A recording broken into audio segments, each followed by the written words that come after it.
오늘의 귀한 자리에 초대받으셔서 함께 하신 귀하신 분들을 예수님의 이름으로 환영합니다. 참 잘 오셨습니다. 오늘 이 귀한 자리에 귀하신 분들을 모시기 위해서 우리 성도님들 기도 많이 하셨고 또 귀하신 분들을 뵙기를 많이 기다렸습니다. 이 귀한 날에 예수님을 꼭 만나는 복을 받으시기를 예수님 이름으로 축원합니다. 우리가 살아가다 보면 모임에 초대받는 경우가 종종 있습니다. 특히 요즘처럼 연말이 가까우면서 이런 일들이 더 빈번해지는 것을 보게 됩니다. 초대장이 내 손에 쥐어졌을 때 내가 그 초대에 응할지 여부를 결정하게 하는 몇 가지 요인이 있습니다. 초대자가 누군지, 초대한 이유는 뭔지, 그 초대에 응하는 사람들은 누구인지 등일 것입니다. 초대를 받지만 응하지 않아도 되는 초대가 있는가 하면 반드시 참석해야 되는 초대가 있습니다. 오늘 본문에는 누구도 거부할 수 없는 중요한 초대가 등장하고 있습니다. 1절 한번 보실까요? 오호라 너희 목마른 자들아 물로 나오라. 초대하시는 분은 하나님이시고 초대받는 이들은 목마른 자들이라고 성경은 명시하고 있습니다. 목마른 인생들이 다 초대의 대상이라는 말씀이죠. 여러분, 목이 마르다는 것은 물이 필요하다는 것 아니겠습니까? 물은 우리의 삶을 정상적으로 유지하는 데 있어서 매우 중요한 요소입니다. 미국의 나사를 비롯해서 많은 국가에서 달과 화성으로 우주선을 경쟁적으로 쏘아올리고 있습니다. 우주선을 경쟁적으로 다른 행성으로 보내는 이유는 어디 있는 것일까요? 태양계 행성들 중에서 지구 외에도 생명체가 존재하고 있는가라는 것이죠. 이 질문은 그곳에도 물이 존재하는가라는 질문과도 같다고 할 수 있습니다. 10여 년 전에 화성에 물층이 있는 것 같다는 보도가 나오면서 과학자들이 크게 흥분한 적이 있었습니다. 이유는 물이 있다는 것은 생명체가 존재할 가능성이 있기 때문에 그렇습니다. 사람의 몸에서 물이 차지하는 비중은 어린아이의 경우 70%에 이릅니다. 우리가 물을 마시지 못했을 때 느끼는 갈증은 배고픔보다 더 견디기 힘들다고 합니다. 사람이 음식을 먹지 않고 40일은 생존할 수 있지만 물을 마시지 않고 20일을 넘긴 사례는 없다는 것이지요. 음식도 중요하지만 물이 인체에 미치는 영향은 더 크다는 겁니다. 그런데 사람은 몸을 가진 존재인 동시에 영혼을 가진 영적인 존재입니다. 사람이 영적인 존재란 말은 다른 피조물들과는 달리 사람이 하나님과 교제하는 존재란 뜻입니다. 그러므로 우리 인간은 육체의 목마름을 느낄 뿐 아니라 영혼의 갈증도 느낀다는 거지요. 우리를 너무나도 잘 아시는 하나님께서 우리에게 이렇게 말씀하며 부르십니다. 오호라 너희 목마른 자들아 물로 나오라. 하나님께서 우리를 부르시면서 하나님의 안타까운 마음을 보여주고 있는 표현은 오호라라는 단어입니다. 모든 사람들이 경험하는 영혼의 목마른 문제를 해결할 수 있는 길이 분명히 열려 있지만 사람들은 하나님께로 나가기를 꺼려한다는 거지요. 사람들은 하나님이 아닌 다른 것에서 인생의 목마른 문제를 해결하려고 합니다. 어떤 사람들은 인생의 목마름을 해결하기 위해서 육체의 쾌락에 탐닉하는가 하면 어떤 사람은 권력에 목말라하고 또 어떤 사람들은 돈이 최고다는 생각에 갇혀서 돈을 위해서만 살아가는 사람도 있습니다. 좀 더 모으고 좀 더 가지게 되면 거기에 행복이 있는 줄 알았는데 그건 역시 해답을 주지 못한다는 사실을 나중에야 인생들이 깨닫게 된다는 거지요. 제가 드리고자 하는 말씀은 권력이나 육신이 주는 즐거움이나 물질이 주는 기쁨이 무익한 것이어서 다 거부해야 된다라는 말이 아닙니다. 돈이 악하다는 말도 아닙니다. 쾌락이나 권력이나 돈의 노예가 되어서는 안 된다는 말입니다.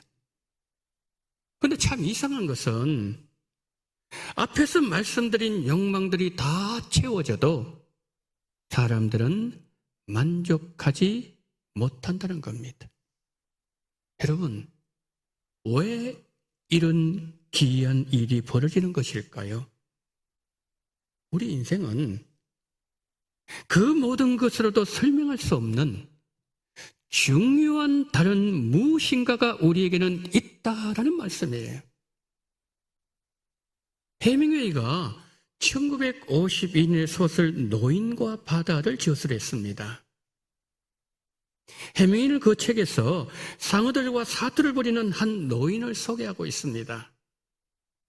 어렵게 잡은 1000세이치를 두고 상어떼와 사투를 벌인 후에 항구로 돌아왔을 때 상어에게 뜯겨서 청새치는 뼈만 앙상하게 남아있었습니다.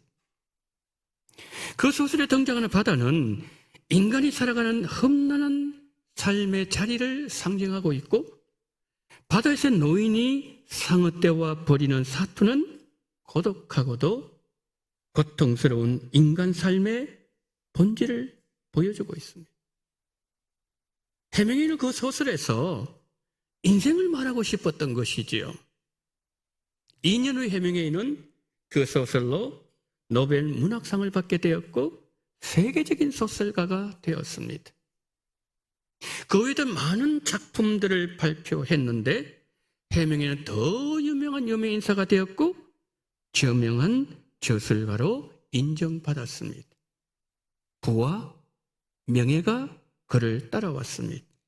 그러나 알코올 중독과 우울증과 정신병에 시달리며 고통받던 중에 결국 자살로 그의 삶을 마감하고 말았습니다. 성경은 이런 현상이 영혼의 목마름 때문에 일어나게 되었다고 말씀합니다. 지금도 약 1600년 전에 살았던 어거스틴이라는 교회 지도자가 있었는데 그분이 쓴 책 중에 참회록이라는 아주 유명한 책이 있습니다. 그 책에서 어거스틴은 이런 말을 했습니다. 오 하나님이시여, 하나님께서 하나님을 위해서 우리 인간을 지으셨나이다. 하나님을 떠나서 방황하던 내가 하나님 안에 돌아와 안정을 얻을 때까지 제 마음에는 평안이 없었나이다. 성경은 말씀합니다.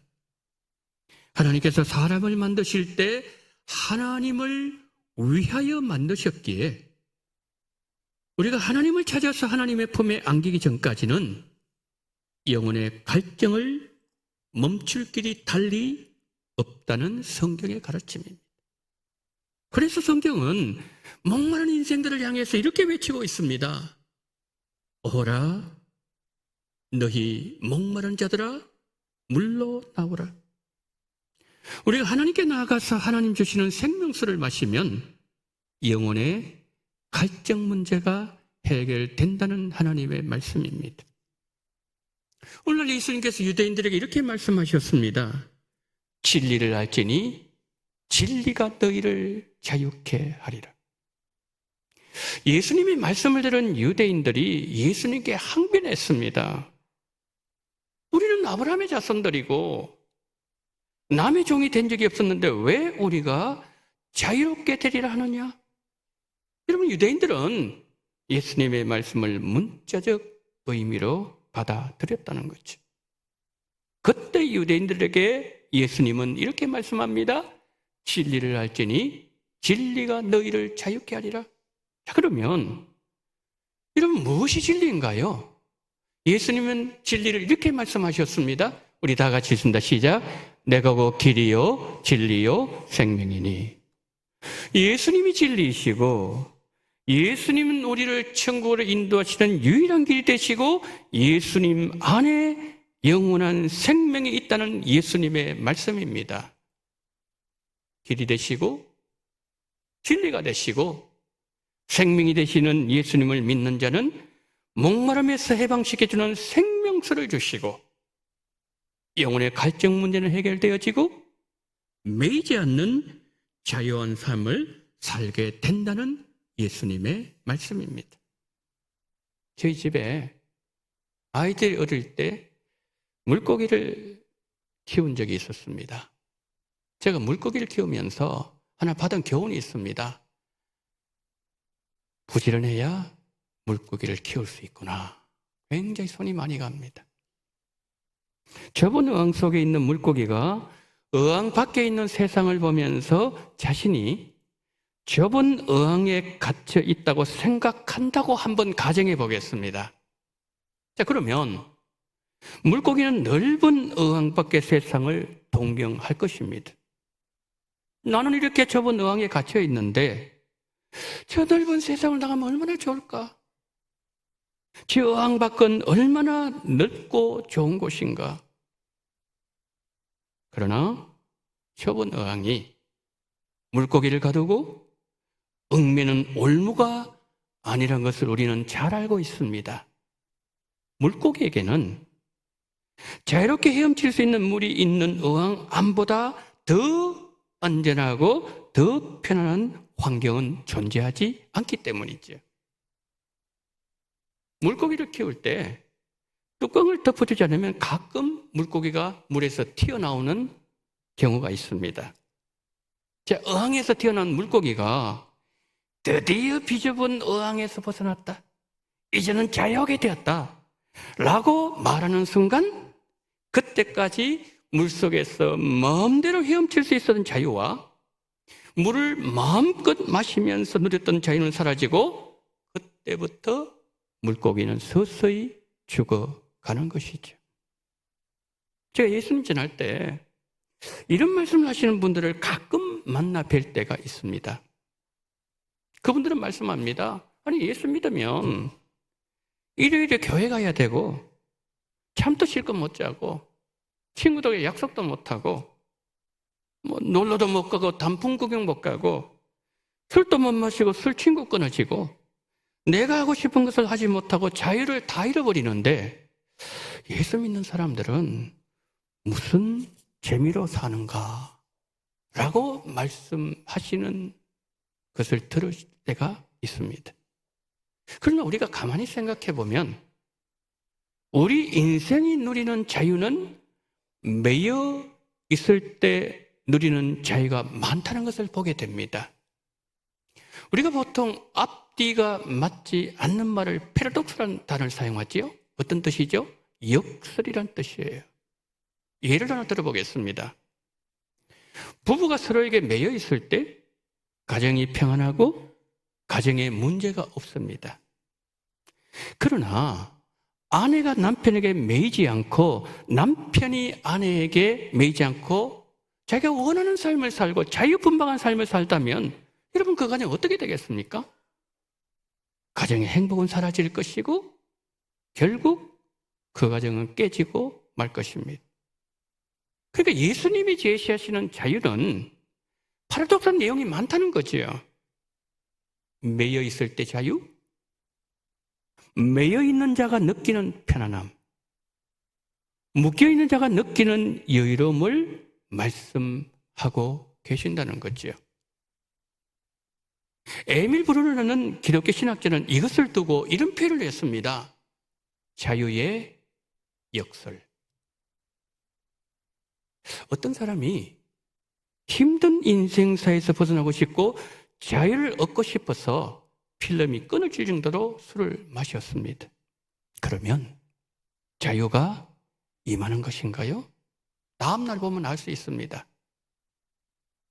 속이 서리고 머리는 지끈지끈 아프고 간은 더 굳어져 가고 몸은 더 망가진 상태만 남는 것이죠. 여러분, 술이 자유하게 만든 것이 아니라 방정과 파멸의 세계로 몰아간 것이죠. 스트레스 받는 직장을 벗어나고 싶어서 어느 날 결근을 했습니다. 가고 싶은 곳으로 그냥 훌쩍 떠났습니다. 탕금도 나갔습니다. 사표를 씁니다. 자유가 임하던가요? 순간적인 감정이죠. 일시적으로 위로를 받을 뿐입니다. 왜냐하면 자유는 그런 식으로 오는 것이 아니기 때문이죠. 오늘 처음 초대받아서 오신 귀하신 여러분, 저희 교회가 초대하신 분들을 위해서 준비한 선물도 귀하지만 이 선물과는 비교할 수 없는 정말 귀한 선물이 있습니다. 그 선물은 바로 예수님이세요.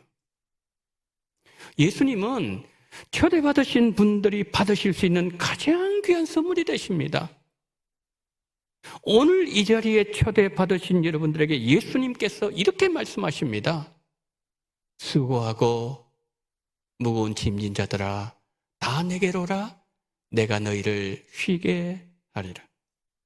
예수님은 우리가 지고 있는 인생 짐을 알고 계십니다. 그 짐의 무게도 알고 계십니다. 그 짐이 우리를 얼마나 수고하게 만들고 있는지도 다 알고 계십니다. 한 가정의 가장으로서 가정을 책임져야 되는 짐, 어머니로서 져야 되는 짐의 무게를 예수님은 알고 계십니다. 예수님은 우리의 짐을 대신 져주시기 위해서 이 땅에 오셨습니다. 2000년 전에 예수님은 우리나라 강원도만한 이스라엘 땅에 오셨습니다.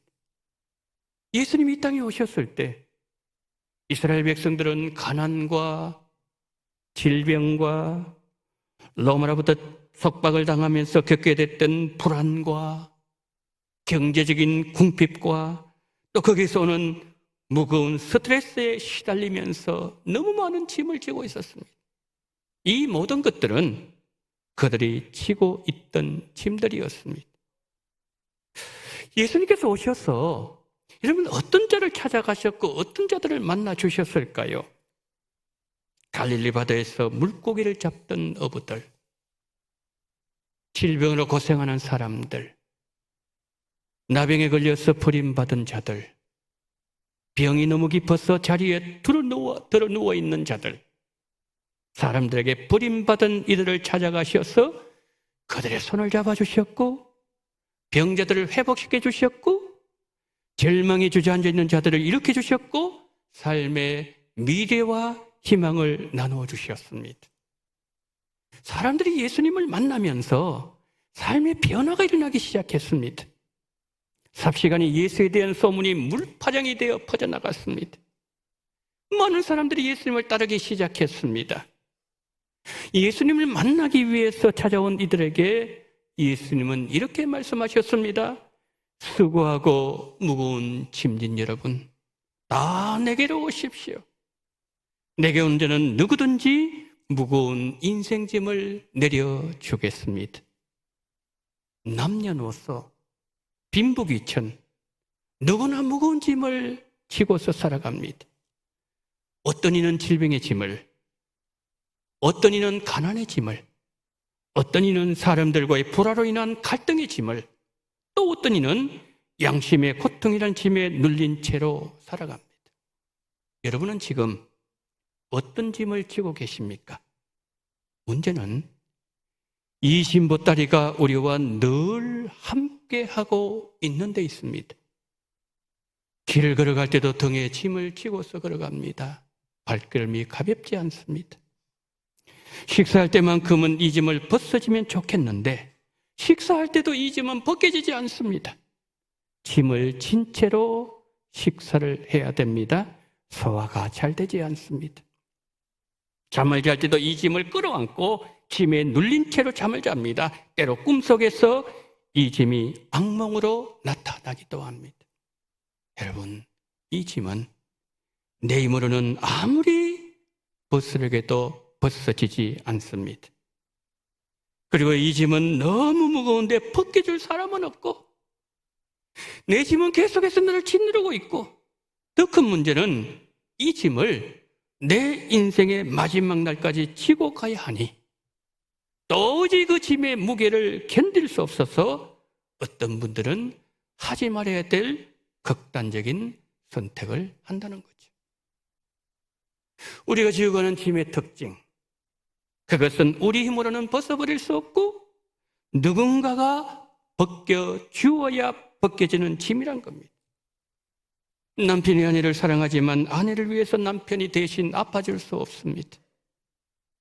우리 자녀들 우리를 사랑하지만 한 가정의 가장으로서 져야 되는 짐을 대신 져줄 수는 없습니다. 세상의 어느 사람도 우리에게 다가와서 힘들지, 너가 얼마나 힘든지 나는 알아, 내가 너의 짐을 벗겨줄게, 아니면 내가 너의 무거운 짐을 대신 져줄게 라고 말한 이가 없었는데, 어느 날 나를 찾아오신 예수님은 나에게 이렇게 말씀하셨습니다. 우리 다 같이 읽으실까요? 시작. 수고하고 무거운 짐진 자들아 다 내게로 오라, 내가 너희를 쉬게 하리라. 여러분, 이런 음성 들어보신 적 있나요? 이 약속은 너무나도 아름다운 약속이면서 일평생 처음 듣는 축복의 음성이라는 거죠. 오늘 저희 교회에 처음 나오신 분들이 많으실 것입니다. 어떤 분은 친구의 소개로, 아니면 가족의 손에 이끌려, 또 어떤 분은 지인의 요청으로 나오신 분도 계실 것입니다. 여러분이 어떻게 나오셨을지라도 여러분을 이 자리에 초청하신 분은 예수님이십니다. 예수님은 여러분들을 정말 사랑하십니다. 여러분들을 너무나도 사랑하셔서 여러분의 무거운 짐을 대신 지시고 십자가에서 조건 없이 죽으셨고 짐을 벗겨주셨습니다. 분명히 십자가에서 짐을 벗겨주셨지만 여전히 힘겹게 짐을 지고 살아가는 모습을 예수님께서 보시면서 너무 안타까우셨어요. 그 짐을 벗겨주시려고 이 자리로 불러주셨습니다. 여러분이 지금 지고 계시는 그 짐은 여러분의 힘으로는 벗어지지 않습니다. 그 짐을 벗기 위해서는 예수님께로 나가야 됩니다. 여러분이 예수님께로 나가시면 신비한 일이 일어납니다. 지금까지 내 인생에 쉼이란 것이 없었는데 어느 날 마음의 쉼이 찾아오기 시작합니다.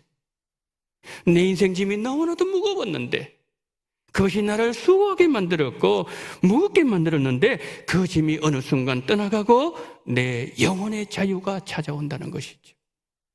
이 시간에 여러분의 짐을 예수님께 가지고 가셔서 예수님 발 앞에 짐을 내려놓으십시오. 그리고 이렇게 한번 도움을 요청해 보십시오. 예수님, 제 짐을 대신 져주십시오. 저의 짐이 너무 무거워서 제 힘으로 이 짐을 지고 갈 수 없습니다.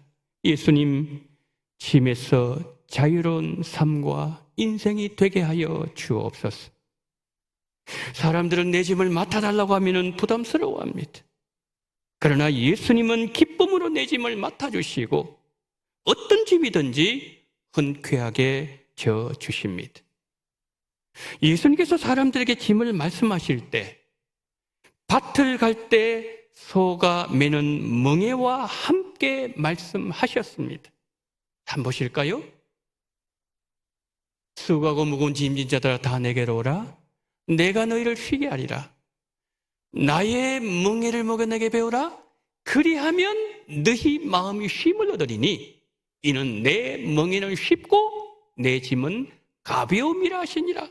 저기 보시면 멍이라는 단어가 두 번이나 나오지요. 우리를 수고하게 만들고 무겁게 하는 인생 짐을 말씀하시면서 예수님의 멍에를 매면 분명히 어깨를 매면은 무거워져야 되지요. 그런데 신기하게도 내 인생 짐이 가벼워질 것이라고 주님은 말씀하신다는 거지요. 자, 저기에서 예수님께서 사람들에게 말씀하실 때 나의 멍에를 메고 내게 배우라. 그리하면 너희 마음이 쉼을 얻으리니 역설적인 내용이지요.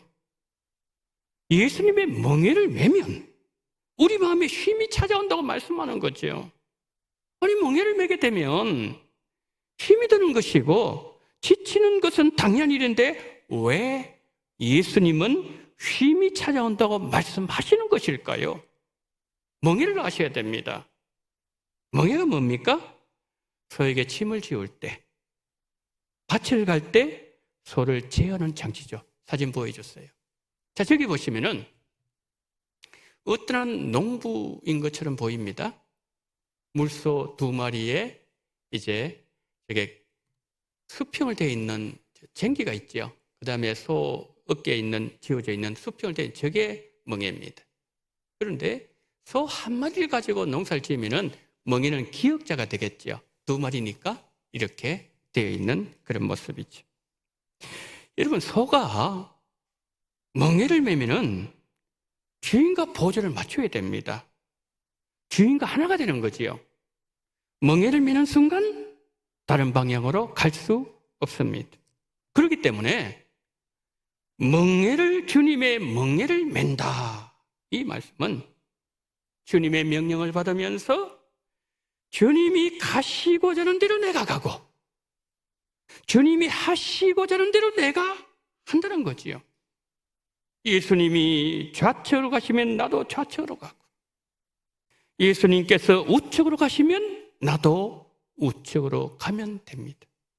여러분, 농부가 농사를 지을 때 앞에 일항을 만들 때에 소가 여러분 어느 방향을 갈지 더 잘 알겠습니까? 농부가 더 잘 알겠습니까? 농부가 그래서 좌측으로 우측으로 때리면서 하면서 일항을 만들지 않습니까? 농부가 먼저 하는 거죠. 여러분, 그렇습니다. 내 인생이 예수님과 하나가 되어서 예수님과 함께 움직이면 어떤 어려운 일도 문제가 되지 않습니다. 우리 인생의 문제는 우리의 관뚜껑을 덮을 때 끝나는 것 같습니다. 살아서 숨을 쉬는 동안에는 인생의 문제 끝나지 않습니다. 그런데 내가 내 인생의 짐을 나 홀로 힘겹게 지지 않고 걸을 수 있는 길을 예수님께서 우리에게 알려주신다는 거지요. 우리 인생의 무거운 짐을 주님께 져주시기를 요청하면 주님은 우리의 짐을 대신 져주실 것이고 그러면 우리 영혼의 목마름은 해결될 것이고 우리의 삶에 우리 앞에 새로운 삶이 펼쳐지게 된다는 거죠. 중요한 것은 우리가 우리의 짐을 가지고 예수님 앞으로 나가는 겁니다. 여러분, 예수님 앞으로 나가는 문제는 오늘 이 자리에 참석하신 분들뿐만 아니라 이미 예수님을 믿고 있는 우리 성도님들에게도 똑같은 원리로 적용되어집니다. 우리가 어떤 인생의 짐을 만났을 때 예수님 앞으로 짐을 지고 나가지 않으면 무거운 인생짐이 우리 어깨를 다시 지워지게 되고 나 홀로 무거운 짐을 지고 가면서 내 힘으로 문제를 해결해야 되고 결국 목은 마르게 되고 삶은 힘들어지게 된다는 거죠. 그러기에 우리가 이 땅을 떠나는 순간까지 계속해서 우리는 주님 앞으로 나가야 된다는 거지요. 주님께 나가면 짐을 맡아주시고 주님께 나가면 문제도 풀어주십니다. 여러분의 짐을 예수님께 맡기시기를 바랍니다. 그리하시면 인생의 짐은 벗겨지고 목마름은 사라지고 마음의 쉼은 찾아오게 될 것입니다. 이렇게 복되고 행복한 삶이 우리 앞에 준비되어 있습니다. 설교를 들으시면서 여러분 가운데 이렇게 생각하시는 분이 혹시 계실지 모르겠습니다.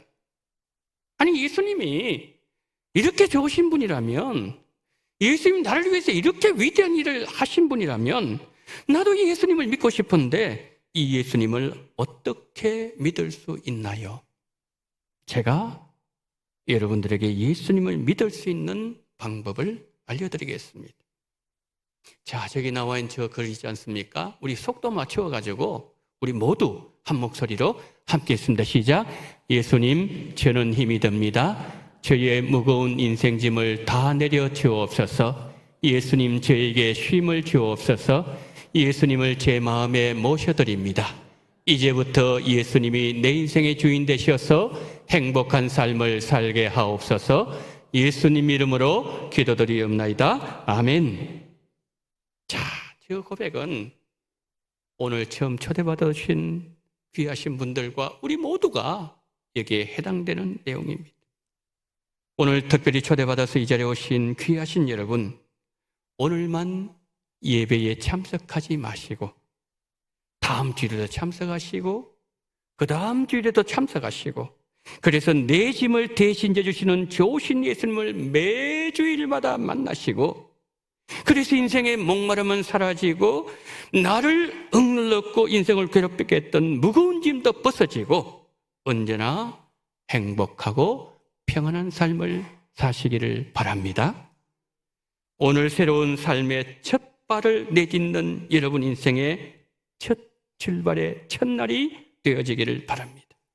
이 시간 이후로 여러분의 삶, 여러분의 가정이 늘 행복하시고 여러분 하시는 일과 계획하시는 모든 사업들이 지원해서 더 잘 되시고, 그리고 여러분의 삶은 예수님 만나심으로 말미암아 행복으로만 가득해지시기를 예수님 이름으로 축원합니다. 아멘.